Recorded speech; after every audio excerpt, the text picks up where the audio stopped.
UK Z-Day Part 7. Take back the streets. We're up on the second floor now. Me, Ty and John. None of us are quite sure what to do. So many zombie movies are running through my head, but we've only settled on one idea. Have a sit down. The news is on again. I don't think I've ever watched this much news before. Last time I even bothered looking at the BBC version was during the London riots. I'm still downloading how-to guides at the moment. One for agriculture and one for caring for livestock. God knows why. I don't have the faintest idea what half the words mean, but maybe it'll come in handy. John has already opened a beer and it's only 8 in the morning, but I think we can excuse that. Even Ty, who rarely drinks, and even then only has a WKD, has had a Malibu and Coke. I've settled for coffee. London appears to be almost overrun with the things. The footage keeps panning back and forth to try and record a section of street that does not have vivans tearing up and down it. Vivans, as I've taken to calling them. The other two think it's stupid.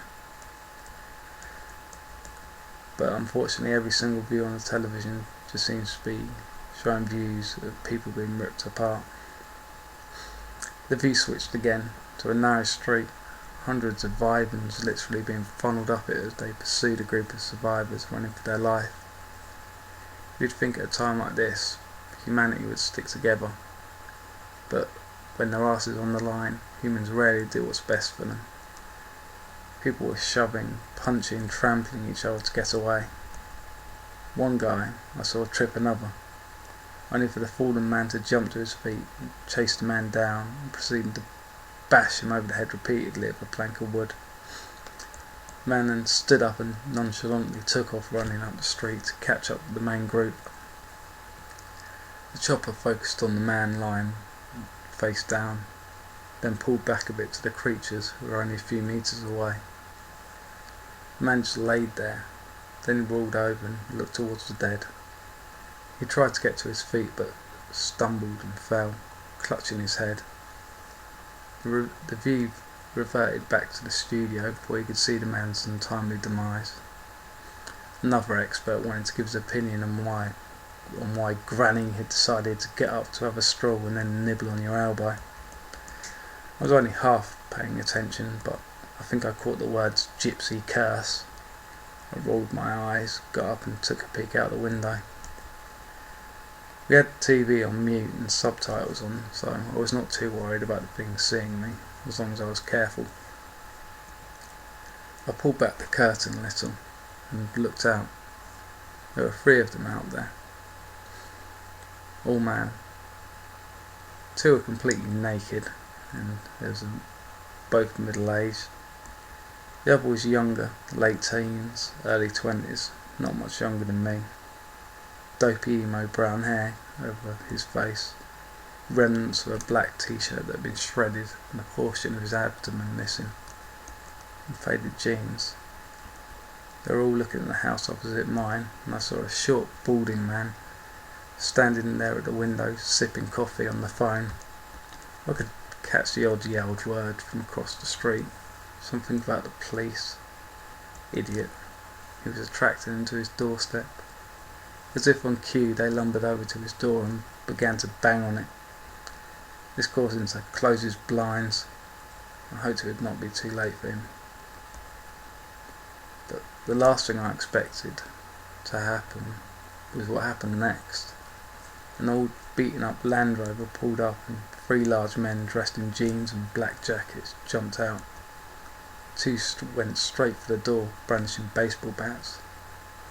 The vivans turned with almost a little surprise on their face that their meal had come to them for a change.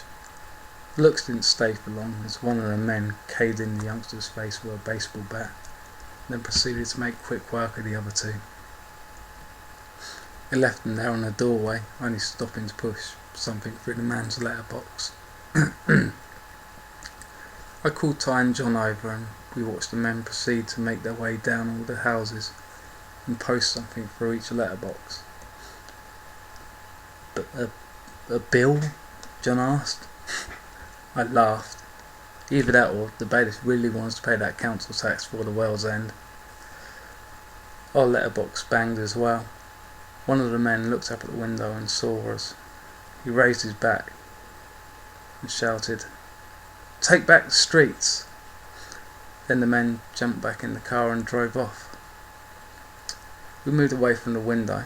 I sat back down and John went downstairs to retrieve what had been posted through the letterbox. I could hear him swearing as he tripped over our makeshift barricade, swearing again as he made his way back up. He stood in the doorway reading a white piece of paper. He finished reading and passed it to me. It was a photocopied set of instructions listing various things, bites infect people, etc. Basically confirming most of the things about your stereotypical zombie. At the bottom though, in large handwritten red letters, it said, "Take back the streets," and underneath a website address that simply said 12 p.m. We looked at each other and checked the time. 8:25. We tried for the next few hours to take our minds off the end of the world by turning off the news and watching something else. No luck there. Every channel had news. We tried putting on an old Simpsons DVD but showed no interest and put the news back on. Eventually, at about 10 to 12, I typed in the address and a plain black page appeared with a message stating, "Take back the streets," and a countdown at 8 minutes. None of us said anything. We just waited for the timer to tick down. Then the screen changed. One of the men who had jumped out of the car earlier appeared, the English flag behind him. He was a tall man, just nudging over 6 foot, shaved head, early 30s, wearing a grey muscle shirt that tightly hugged what was obviously a mountain of muscle. I got a text from Toby asking if I was on the site. I sent back simply, "Yeah," and returned my attention to the video. He just stood there for a few seconds as if trying to size us all up through what was obviously a cheap webcam. Then he spoke, in a thick northern accent. Geordie, I think. "My friends," he stated, "look out of your windows, and what do you see? At the moment you may see none, one or two of those zombies. Why is that? London is dying. Places further north are burning and crumbling. Yet here we are in relative safety. A major hospital just round the corner has a mass outbreak, and yet we only have a few dozen of these things spread out. Do you know why?" He waited for a few seconds as if waiting for someone to respond. "I'll tell you why. We have been lucky. Those things at the hospital had a lot of options on ways they could go. Multiple junctions they could go down, thinning them out over a large area. Fields and parks they'll wander around in for days. But our luck is ending. I'm going to show you something." The man disappeared for a second, and it cut to a view of Tunbridge, a nearby town. I used to live there a few years ago. The scene was of utter chaos. The video was shot on a handheld camera and the person holding it couldn't keep it steady. And you could see why.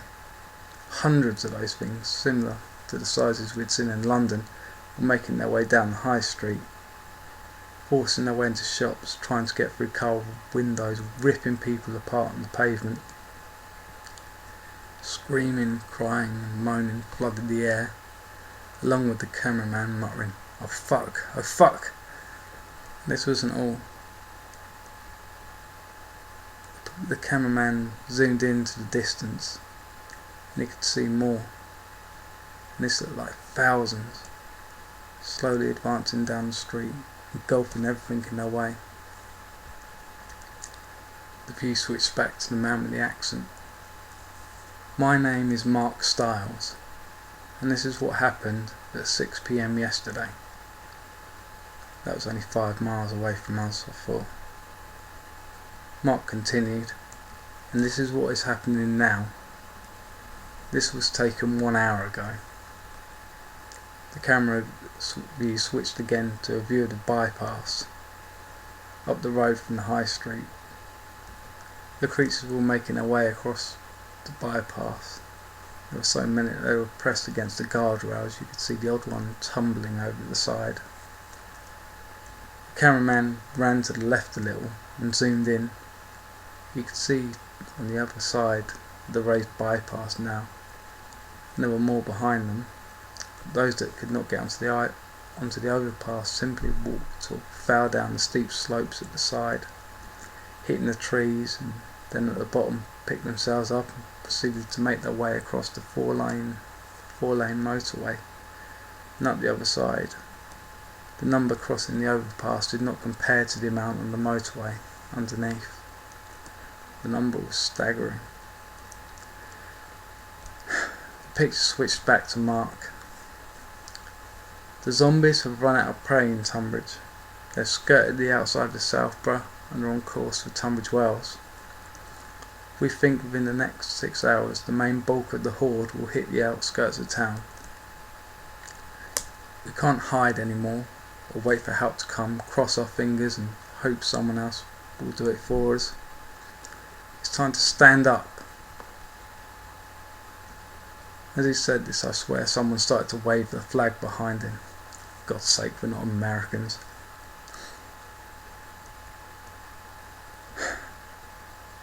I'm not going to let those things destroy my town. So everyone watching this, get your shit in gear now, grow some balls, grab something hard and heavy, and meet me at the Welcome to Tunbridge Wells sign, and we'll give them a welcome they'll never forget, and send their rotting asses back to the grave. The video stopped, and then after a few seconds started to repeat. A forum with answers to questions popped up.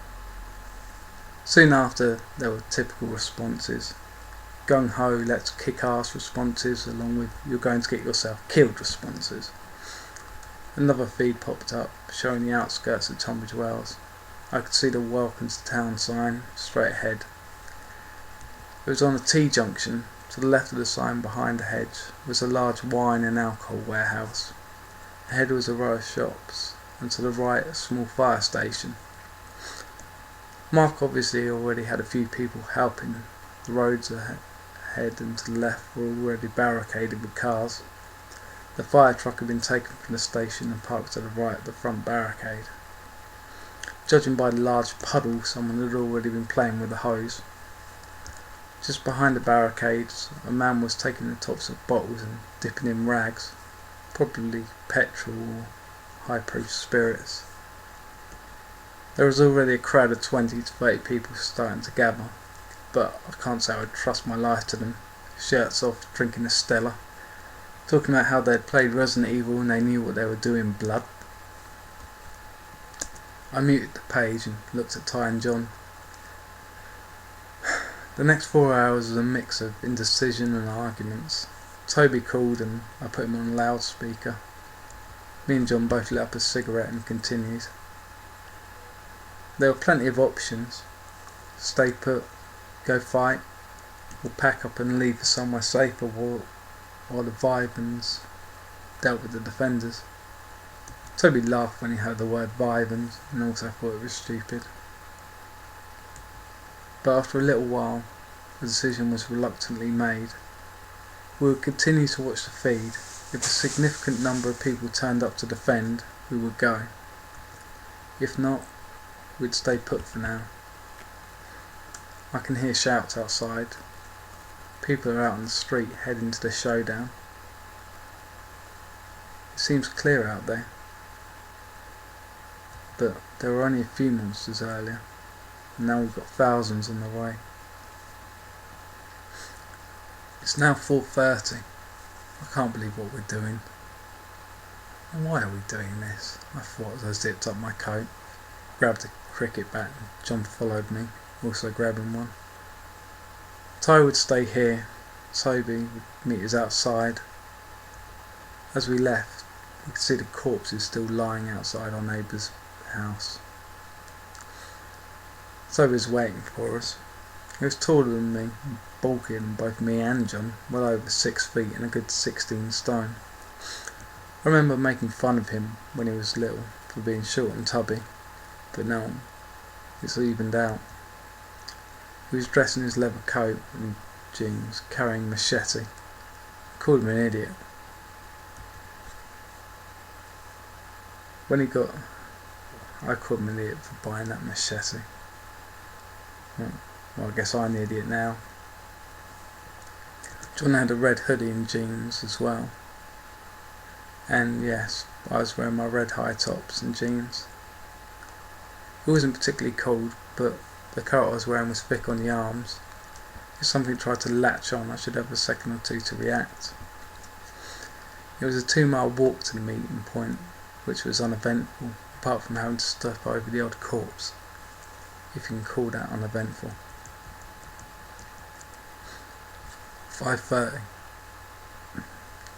We arrived at the meeting point to a strange scene. The town has a population of over 50,000 or so. It looked like we'd got a few thousand people here at least. I could see the barricade ahead of us. There were 1 or 2 Vivans already there that were quickly clubbed to death. But most of the people there seemed like they'd turned up for a party, not a fight for survival. People were staggering around, drunk, coolers and even a damn barbecue right in the middle of it. This wasn't a fighting team. This was a rabble. Just a big group of people with too much alcohol, no organisation, no nothing. Just drunks and weapons. Like that's ever ended well for anyone. We elected to stay near the back for the time being. A short man was passing out items. I wandered over to him, had a pair of black gloves thrust into my hand, and he walked off. I unwrapped them. They were black with raised reinforced plates. I'm not sure what they were made of. It wasn't leather, but not fabric. Toby and John had also received a pair. I put mine on straight away without thinking. We looked around at the motley crew of defenders. I sighed. I sat down. John and Toby both sat down beside me. I lit up a cigarette and we waited for the dead to come. Part 8. The Last Stand. Coming soon.